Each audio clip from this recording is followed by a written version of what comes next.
वाकुल जायसवाल जी, कानपुर से। राधे राधे महाराज जी, आपके चरणों में कोटि कोटि प्रणाम। महाराज जी, ये संकेत हमें कैसे मिलेंगे कि हमारे प्रारब्ध के कर्म का भोग हम काट चुके हैं या काट रहे हैं? और जब तक शरीर रहता है तो इसका प्रारब्ध रहता है। शरीर छूटा, प्रारब्ध खत्म। समझ पा रहे हो? शरीर रहता है तब तक प्रारब्ध भोग रहता है, ऐसा थोड़ी है। आज आप चकाचक सब आनंद चल रहा है, कल देख लेना दुख आएगा। आज दुखी चल रही, कल देख लेना सुख आएगा। इसका क्रम बना हुआ है। प्रारब्ध दुख सुख का क्रम बना हुआ है। जब तक शरीर है तो प्रारब्ध ही से तो बना है। प्रारब्ध मिटा, शरीर खत्म। शरीर खत्म, प्रारब्ध मिट गया। प्रारब्ध तब तक रहेगा जब तक शरीर रहेगा। साहिल जी, महाराज जी, घर का माहौल अक्सर थोड़ा नकारात्मक रहता है हमारे घर के सदस्यों के कारण। इस वजह से हमारे अंदर भी नकारात्मक ऊर्जा आती रहती है, मन चिड़चिड़ा हो जाता है, फिर नाम जप में मन नहीं लगता। हाँ, नहीं नहीं, नाम जप करके इस स्थिति को क्रॉस करो। बड़ी कृपा है जो नकारात्मक आसपास वातावरण है, इसमें पास हो गए तो कहीं फेल नहीं होगे। अनुकूलता में भजन हो तो प्रतिकूलता में डर रहता है छूटने का, और जब प्रतिकूलता में भजन का अभ्यास हो जाता है तो अनुकूलता में तो अपने आप होगा। तो इसलिए डरो मत, हिम्मत बनाकर हर प्रतिकूल परिस्थिति में नाम जप करते रहो। नकारात्मक सोच अंदर की और नकारात्मक वातावरण बाहर का, दोनों को रौंदना होगा भजन के बल से। अंदर की सोच को हटाना पड़ेगा। राधा राधा राधा राधा राधा राधा राधा, वो जलाएगा पर राधा राधा। और बाहर जो वातावरण है सबसे नम्र विनम्र व्यवहार, वो आपके प्रति कटुता और आप प्रियता, नाम जब तो निकल जाओगे। अब वातावरण से पूछो तो किसका वातावरण अनुकूल, पूछो। सबके कुछ ना कुछ प्रतिकूलता लगी ही रहती है। ये संसार है, 100 में 2-4 तो प्रतिकूल बने ही रहते हैं। तो ऐसे हमें लगता है, हम सोचे कि अनुकूल परिस्थिति और अनुकूल वातावरण हो मिल जाए तब भजन करेंगे, तो कभी नहीं मिलेगा। जैसी परिस्थिति है, जैसा वातावरण, इसी में भजन करके निकल जाओ तो निकल जाओ, नहीं तो परिस्थिति नहीं बदली जा सकती, अपने भाव बदले जा सकते हैं। अपनी स्थिति को बदलो, अपने भाव को बदलो, हर समय नाम जप करो। वातावरण परिस्थिति वो सब समय से अपने आप बदलेगी। आप सोचो कि हमें अनुकूल वातावरण आज मिले, तो अभी नहीं मिलेगा। पाप का कर्म भी तो भोगना है। जो हमने पूर्व में पाप कर्म किए वैसा भोगना है। वैसे हमें मित्र मिलेंगे, वैसे हमें परिवार मिलेगा, वैसे ही हमें संयोग मिलेगा। जैसा हमारा कर्म है तो हम उसके अनुसार अब ना चले। जो पूर्व का कर्म जैसा हमें संग दिया, अब उसके अनुसार ना चलें। अब हम नए कर्म की रचना करें, भगवान के चरित्र पढ़ें, नाम जप करें, भगवान की आराधना करें, तो हमारे प्रारब्ध को भोगने की सामर्थ्य आ जाएगी और आगे का भाग्य निर्मल हो जाएगा हमारा। स्मिथ अग्रवाल जी, यूरोप से। राधे राधे महाराज जी। महाराज जी, जीवन में अनुभव ऐसे रहे हैं कि मुझे लोगों पर आसानी से भरोसा नहीं होता। वैसे भरोसा लोगों पर ना करके भगवान पे ही करे, क्योंकि तुम्हारे जीवन के अनुभव रहे हैं कि आसानी से भरोसा नहीं होता। हम भरोसे के बिना चले नहीं हैं, हमारा भरोसा ही सब कुछ रहा है, लेकिन धोखा ही धोखा है। पर इसलिए मैं 2-3 योजनाएं बना के ही कार्य करता हूँ कि एक में फेल तो फिर दूसरे में, ऐसा ही कह रहे हैं। हाँ, नहीं, फिर भी कितना ही हो, भरोसा सिर्फ भगवान पे रखे। व्यक्ति का परोपकार कर दे, उस पर भरोसा न करे। व्यक्ति का भरोसा करने पर हम फंस सकते हैं। भरोसा भगवान का और व्यक्ति का परोपकार।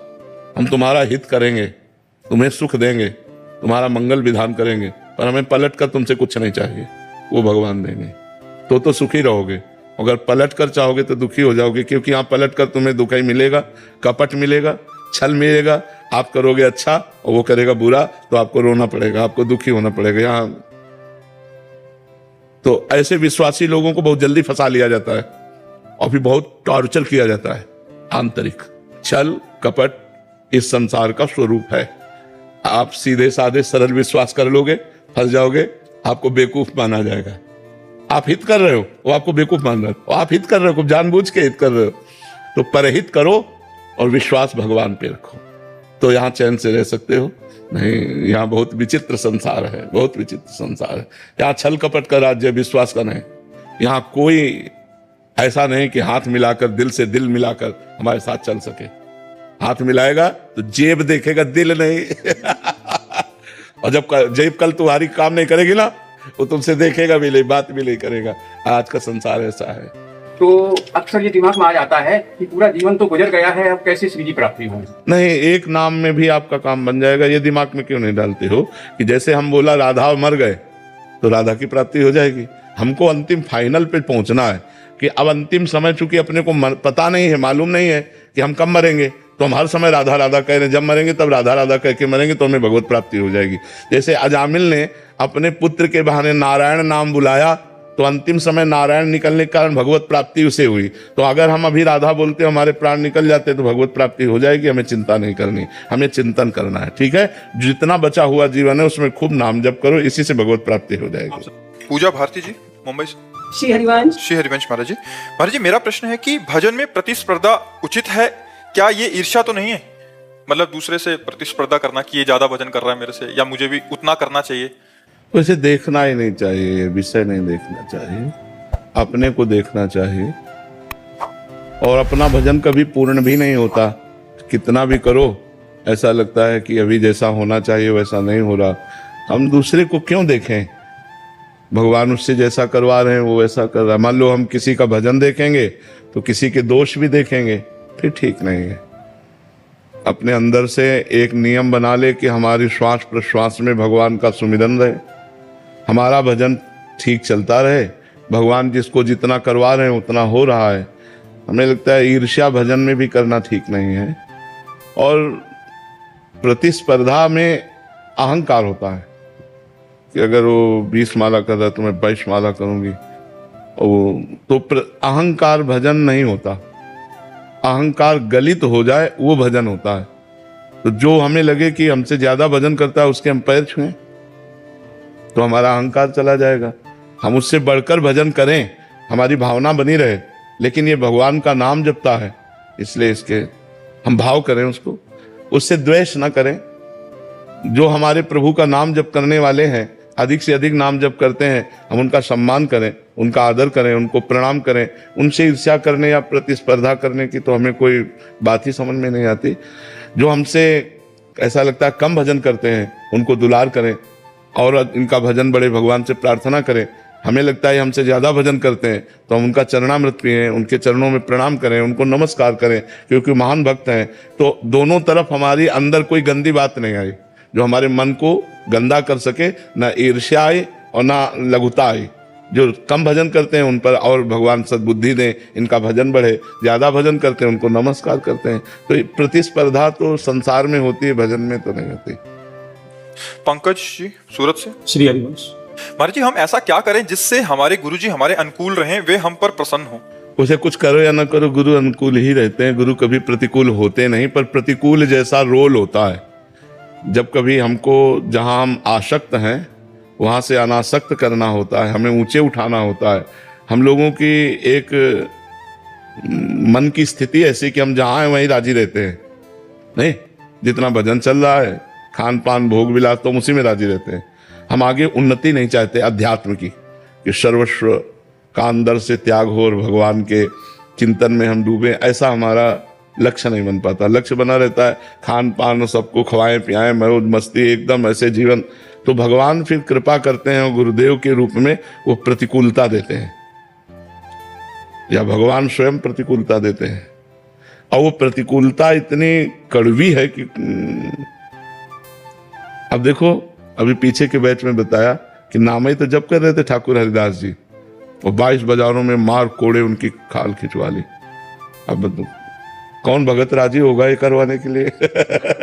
तो कभी कभी पूर्व जन्म के प्रारब्ध होते हैं और कभी कभी परीक्षा होती है हमारी।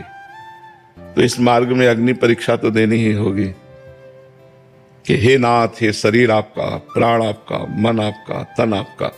देखो, राजकीय पार्षद बनने के लिए गोली खाने को तैयार है हमारे राष्ट्रीय सेना, ये हमारे राजकीय पार्षद हैं। और भगवत पार्षद बनने के लिए हमको कितना तैयार होना पड़ेगा। जो अखिल कोटि ब्रह्मांडों के मालिक हैं उनके हम पर्सनल दास हैं, कितना बड़ा तैयार होना पड़ेगा। तो हमको गाली भी खानी है, हमको अपमान भी सहना है, हमको प्रतिकूलता भी सहनी है, और आपकी ही तरफ। इसमें एक उदाहरण बहुत बढ़िया लगता है। जैसे छोटा बच्चा है ना, घुटनों के बल चलता है, और कोई उससे गलती हो जाए या कुछ भी, और माँ उसके थप्पड़ मारे तो माँ के ही चिपकेगा, वो कहीं नहीं जाएगा। वो नहीं, माँ उसको मारे तो माँ के ही ऊपर गोद में चढ़ना चाहेगा कि आपके सिवा हमारा कोई है नहीं, तो मारो चाहे पीटो। ऐसा ही भगत होना चाहिए। कि गुरु या इष्ट के प्रति वो प्रतिकूलता भी दे तो उन्हीं की तरफ बढ़ना चाहिए, उनसे पीठ नहीं होनी चाहिए, उन्हीं की तरफ बढ़ना चाहिए। जैसे छोटे बच्चे को माँ मारती है ना, तो माँ के ही हृदय से लगना चाहता है, क्योंकि जानता है कि माँ वो दूसरी तरफ नहीं जाएगा। माँ मारेगी और झिटकेगी दूर की तरफ, लेकिन वो माँ के ही गले लगना चाहेगा, क्योंकि उसको एक ही आश्रय पता है, माँ है। अगर कोई बाहर भयभीत कर रहा है तो भाग के ना आ पाएगा, तो वहीं से पुकारेगा माँ माँ माँ। बस ऐसे ही हमारी भक्ति होनी चाहिए कि अगर हमें भय लग रहा है तो राम राम राम, राधा राधा राधा, कृष्ण कृष्ण कृष्ण। और अगर हमको प्रभु ही भय दे रहे हैं तो हम प्रभु की तरफ ही भागे, दूसरा कोई उपाय नहीं बचने का, दूसरा कोई नहीं बचा सकता। भय उनसे मिला तो निर्भय भी वही करेंगे, उन्हीं की तरफ भागे, हे नाथ आप ही बचाओ, आप ही हमारी रक्षा करो। तो हमें लगता है इष्ट और गुरु की तरफ से प्रतिकूलता दिखाई देती है पर होती नहीं। गुरु और इष्ट एक ही है। तो इष्ट के लिए कहा गया मंगल भवन अमंगल। तो जब मंगल भवन है, अमंगल है ही नहीं मंगल भवन में, तो वो हमारा अमंगल कैसे कर सकते हैं? तो हमें ऐसे रहना है। बहुत कठिन, फिर भी कह रहे है बहुत कठिन, क्योंकि अनुकूलता में तो लगता है भगवान की कृपा है, सब अनुकूल चल रहा है तो लगता है भगवान की कृपा है, लेकिन सब प्रतिकूल हो जाए तब ये बोलो कि भगवान की बड़ी कृपा है, ये बड़ी बात होगी। जब सब छिन जाए और फिर भी बोलो कि भगवान की बड़ी कृपा है, तो तुम भगवत पार्षद हो। और वो देखते हैं, दे के भी देखते हैं और लेके भी देखते हैं। देने में तो कृपा लगती है, चकाचक सब माल आ रहा है, खूब जय हो तो बोले जय हो भगवान आपकी। और जब झाड़ू लगा दिया, सब हटा दिया, अब भी विशुद्ध कृपा है, कोई न कोई राग है जिसका नाश करके भगवान हमको अपने तक बुलाना चाहते। पर ये है कठिन, ये दवा बहुत कड़वी है, ये वही कृपा करे तो समझ में आवे। ने प्रतिकूलता जब देते हैं और फिर उनकी कृपा देखे, ये बहुत कठिन बात है कि नहीं? कठिन बात। अनुकूलता में तो ऐसा लगता है कि बड़ी कृपा है, लेकिन जब दुख आए, विपत्ति आवे, प्रतिकूलता आवे, संकट आवे, और उस समय हम बोले कि भगवान की बड़ी कृपा है, ये बहुत कठिन बात है। और भागना भगवान की तरफ ही, चाहे जितनी विपत्ति हो, उससे बचने का उपाय केवल भगवान है। दूसरे किसी में इतनी सामर्थ्य नहीं कि हमारी समस्या का समाधान कर सके। वो खुद समस्याओं में फंसा हुआ है, तो समाधान क्या कर सकता है? वो हमारा शोषण कर सकता है, पोषण तो कर नहीं सकता। सचिन जी। श्री हरिवंश महाराज। श्री हरिवंश महाराज जी। महाराज जी, सुना है कि भगवत प्राप्ति प्रयास से नहीं समर्पण से होती है। यदि हम निरंतर नाम जप करें, धर्म का पालन करें, किसी का बुरा ना करें, केवल श्री जी व गुरु के आश्रित रहें, तो क्या यही पूर्ण समर्पण भगवत प्राप्ति के लिए प्राप्त है? हो जाएगा, इसी से हो जाएगा। पर ये कह देना बहुत सरल है, निर्वाह करना बहुत कठिन है। जब मन अपने पे ठान लेता है कि ये करना है, तो लाख समझाओ नहीं समझता, बुरा कर ही देता है। बड़े बड़े अच्छे लोगों से गलतियां हो जाती हैं। तो ये मन को रोक पाना, जैसे तूफान आ रहा है तो अब उसको ऐसे रोक पाना बड़ा कठिन है। ऐसे मन ठान ले कि हमको ये करना है और फिर उसे रोक ले, ये केवल भगवान की सामर्थ्य से है, नहीं तो बहुत कठिन है। आप लोग सबके पास मन है, देख लो ना। अगर ठान लेता है आज मुझे ये देखना है, आज मुझे भोगना है, आज मुझे करना है, तो 1000 बार आपके सामने पेश करेगा, ये देखना, ये देखना, ये देखना है। अगर आप मना करो नहीं नहीं, तो जलाएगा, अशांति पैदा कर देगा। अब लगता है यार खा ही लो, देख ही लो, जब मन कह रहा है। और जहां वो गलत की तरफ ले गया, तो फिर एक गलती छुपाने के लिए दूसरी गलती, वो गलत होने लगता है। तो ये कह देना कि हम धर्म से चले, निरंतर नाम जप करें, ये तो कहने में बहुत अच्छा लगता है, लेकिन चलने में बहुत कठिन है। चलने में बहुत कठिन, बड़े बड़े धर्मात्मा पुरुषों से भी चूक हो जाती है। इसलिए भगवान का भरोसा रखें और सावधानी रखें, कभी अहंकार न करें कि मैं अच्छे से चल रहा हूं। अगर अहंकार करेगा मैं अच्छे से चल रहा हूं तो गिर जाएगा। अहंकार न करे, दैन्य भाव से, और भगवत प्राप्ति इसी से हो जाएगी। डॉक्टर आलोक सिंह जी। श्री हरिवंश महाराज जी, आपके चरणों में कोटि कोटि प्रणाम। महाराज जी, जीवन के प्रारब्ध को बदला जा सकता है क्या? नहीं। तथा मानव जीवन का वास्तविक अर्थ एवं उद्देश्य? मानव जीवन का वास्तविक अर्थ है भगवत प्राप्ति, परोपकार, नाम जप। लेकिन प्रारब्ध नहीं बदला जा सकता, प्रारब्ध भोगना पड़ता है, प्रारब्ध नहीं बदला जा सकता। जो कर्म बन जाता है उसको भोगना पड़ता है। जैसे दशरथ जी के द्वारा श्रवण कुमार का वध, तो उनके पिता का ये शाप, जैसे मैं पुत्र वियोग में मर रहा हूं, ऐसे तुम प्राण त्यागोगे। तो राम जी भगवान उनके पुत्र हुए, फिर भी पुत्र वियोग में प्राण त्यागना पड़ा कि नहीं त्यागना पड़ा? तो इससे सिद्ध होता है कि जो कर्म बन जाएगा उसका भोग भोगना पड़ेगा। तो जो प्रारब्ध बनकर आ गया वो भोगना पड़ रहा है, बड़े बड़ों को भोगना पड़ता है। इसीलिए नाम जप करो, कोई नशा ना करो, कोई गंदे आचरण ना करो, कि अब हमारा कोई नया कर्म ना बने, पुराने को भोग लेते हैं और भगवान के पास चलते हैं। हाँ। संजय भाई जी गुजरात से। राधे राधे। श्री हरिवंश महाराज जी। महाराज जी, शहरों की इस भाग दौड़ भरी जिंदगी में मन की शांति खोती जा रही है। हर कोई आगे निकलने की होड़ में तनाव का शिकार होता जा रहा है। तो ऐसी जीवन शैली में महाराज जी शांति कैसे संभव है? नाम को बीच में डाल लो। जो चाहत है नित्य सुख और मन को विश्राम, हित ध्रुव हित सो भजत रहो, पल पल श्यामा श्याम श्यामा श्याम श्यामा श्याम। यदि नाम जप करने लगो तो सब बात ठीक हो जाए। दौड़ भाग तो करनी पड़ेगी, और संसार की वस्तुएं भी चाहिए। परिवार है, शरीर है, तो हमें परिवार का पोषण करने के लिए धन चाहिए, शरीर का पोषण करने के लिए धन चाहिए, धन के लिए व्यापार नौकरी चाहिए, व्यापार नौकरी उन्नतशील हो, ये ऐसे कम अर्थ वाला ना हो जिससे हमारे पूरा परिवार। तो अब ये सब चिंतन जब चल रहा हो, उसी समय नाम चलाओ, राधा राधा राधा। ये हमारे भाग्य में होगा तो व्यवस्था हो जाएगी। क्या चिंता करनी, राधा राधा राधा। नाम जप नहीं तो इतना सोच बढ़ती चली जाती है, ओवर थिंकिंग होती जाती है कि कभी कभी नकारात्मक भावों का जाल बिछ जाता है और हम डिप्रेशन में पहुंच जाते हैं। अधिक सोच होना और व्यर्थ की सोच होना और निगेटिव सोच होना, ये डिप्रेशन का मूल है। इसी से डिप्रेशन बनता है। तो अगर हम नाम जप करें, अधिक सोचने का टाइम ही ना दें, व्यर्थ सोचने का टाइम ही ना दें, निगेटिव सोचने का टाइम ही ना दें, और उसमें राधा राधा राधा, तो नाम के प्रभाव से आपकी आने वाली विपदा भी टलेगी, और जो समस्या है उसको निवारण करने का आपके अंदर ज्ञान आ जाएगा, और आपका हृदय शीतल बना रहेगा भारी विपत्ति में भी, यदि नाम जप करोगे। और नाम जप होगा तो हमसे गलतियां भी नहीं होंगी। जब नाम जप नहीं होता, केवल संसारिक चिंतन होता है, तो कहीं ना कहीं हमारा मन चाहता है कि हम आनंदित हों, तो फिर गलत जगह वो आनंद ढूंढता है। शराब पीना, मांस खाना, व्यभिचार करना, गलत जगह वो आनंद की खोज करने लगता है। इसलिए हमें अच्छे मार्ग में चलना है, शांत और सुखमय जीवन व्यतीत करना है, तो भगवान की शरण में होकर भगवान का नाम जप करना ही है, दूसरा कोई रास्ता नहीं है।